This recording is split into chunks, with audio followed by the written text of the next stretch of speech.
Pokażę Wam, jak wymienić kierunkowskaz w Oplu, który znajduje się tu w tym miejscu.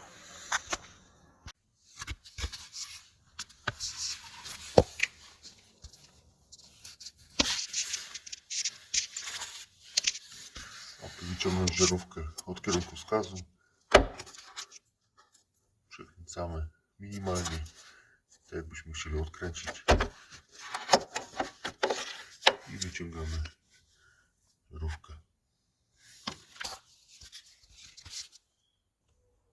żarówkę. Odkręcamy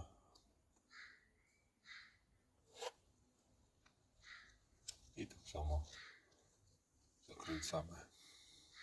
Wtedy wkładamy z powrotem w gniazdo, którego wyciągliśmy przed chwilą.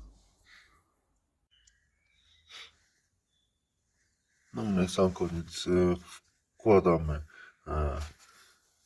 obudowę z żarówką w gniazdo i odrobinę przekręcamy, tak jakbyśmy zakręcali śrubę.